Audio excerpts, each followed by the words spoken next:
Hello and welcome to a digital lecture for Salt Lake Community College. This section will cover section 2.2 for Intro to Statistics, considering randomization case studies, specifically in context to one concerning head turning. In most categorical case studies, we will call a success as the outcome or category of interest. Note that even though the word success has a positive connotation, we treat a success as simply an observation in line with what we are looking for. If we are analyzing how many plants perish after a certain amount of time, a success would be a plant that perishes.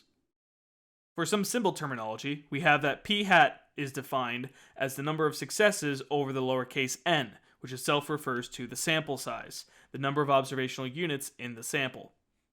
P hat is an example of what we call a point estimate, a value computed from sample data that can be used to estimate the corresponding value in the population, i.e., the observed proportion to estimate the true proportion.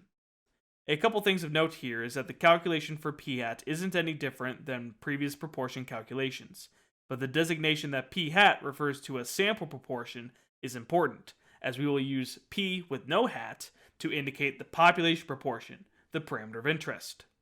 Furthermore, we say that p hat is an example of a point estimate, as we can make a point estimate for any parameter of the population, such as a proportion, but also a mean or other calculated values.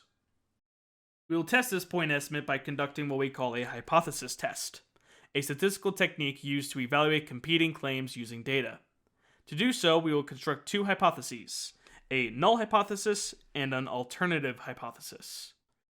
A null hypothesis, indicated as a capital H with a subscript of 0, typically read as H null, is the first of two competing claims about the population value, which takes a stance of no difference or no effect. The alternative hypothesis, indicated with a capital H with a subscript of A, typically read as HA, is the second of two competing claims about the population value, which we will conclude if we reject the null hypothesis. We will be doing a lot of hypothesis testing in Chapter 2 and beyond, so you'll get a good amount of practice with it, but a good way to approach it for now is similar to a criminal trial where a defendant is considered innocent until proven guilty, and can only be proven guilty if there is enough evidence beyond a reasonable doubt. In a similar way, we will consider the null hypothesis as reasonable until there is proof beyond a reasonable doubt that the alternative is instead true. We will see an example of hypothesis test below in a moment. Two more definitions we have dive into some of the more calculative processes done once a sample is gathered. Randomization mimics what would happen based only on random fluctuation. If we repeat this randomization process to represent outcomes associated with all observational units in the sample under the assumption of the null hypothesis, we have what is called a simulation. This means we conduct randomization tests using the no difference value from the null hypothesis as the basis of that test to come up with a distribution of values. With this, we can determine how much doubt the value from the sample will lay on the null hypothesis. We will see more of this as we continue through Chapter 2. As an example, we will use the head-turning case study discussed in the textbook. We have here, for the head-turning case study, p hat is the proportion of couples who turn to the right when kissing. We will compute p hat for the study, where 124 couples were observed and 80 of them turned to the right when kissing. Therefore, our p hat value would be set up as 80 over 124, or 0.64516.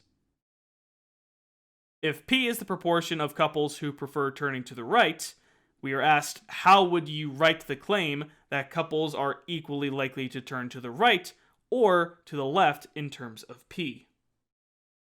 This will be our null hypothesis, and if we believe it is equally likely, then we think of it like flipping a coin, where 50% of the time it is a success, turning to the right, and 50% of the time it is a failure, turning to the left.